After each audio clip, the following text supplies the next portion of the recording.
Para sa video to guys, no, gagawa tayo ng bookbind. Pero softbound lang to guys. Gamit natin is yung lang, kung ano yung makikita natin dito sa loob ng bahay. Kasi wala naman tayong wala na tayong yung mga gamit talaga pang bookbind. So, unang gamit natin guys, no, martilyo ni Papa Nemo. Martilyo ni Papa Nemo. Sunod na tong gamiton is gabas. Dili guys, pero yung gabas.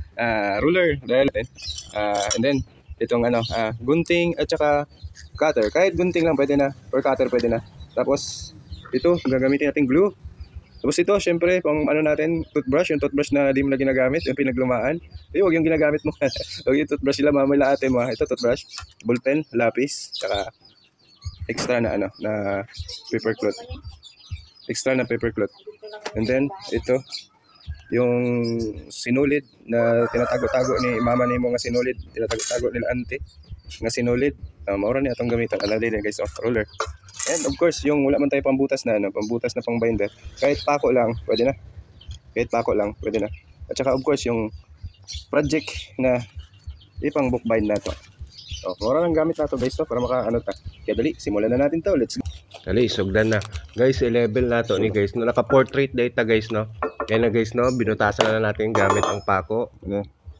And tapos lang, ipantay-pantay na po. Pagkasunod na guys, no, i-prepare na nato ang sinulid na pangtahi nato.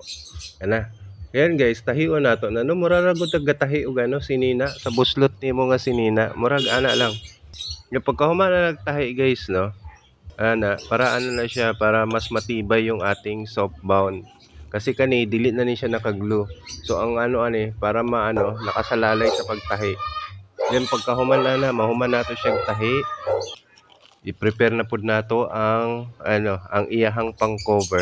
Kani guys, kung wala mo ilain pang cover guys or paper cloth, pwede nyo gamiton kahit itong mga folder. Ayan, sinusukat na natin yung notebook na guys, no, kung gaano siya kalaki. Guntingon lang. And then pagkahuman na guys, no, i-prepare na nato ang glue. Kana kamo na mag-estimate guys kung saan lang kadaghan ang inyong glue nga ibutang para dili pud masayang. Kani guys, gamitan nato siya roller guys, no, para dili magkalat ang ato ang glue.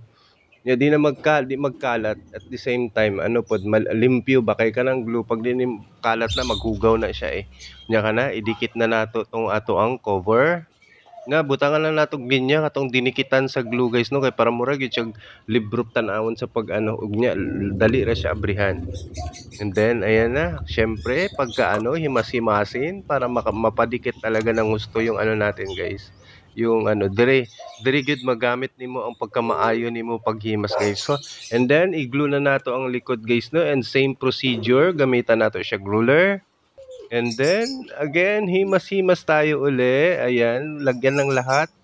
Yan ha, huwag niyong kalimutan guys na lagyan ng outline yung murag guide nga ruler para dili magkalat ang glue ba kay maghugaw na inyong gawa. And the same time, same procedure guys, no, i-fold nato para limpyo tan-awon sa gawas unya dili lisod abrihan. And then ayan na guys, i-trim ra nato ang mga nagsubra-subra guys, no, mga naglampas-lampas na mga na mga papel na niya, i-roll nato para dili magtiko-tiko. And wala, ayan na guys, mayroon na tayong bookbind na softbound.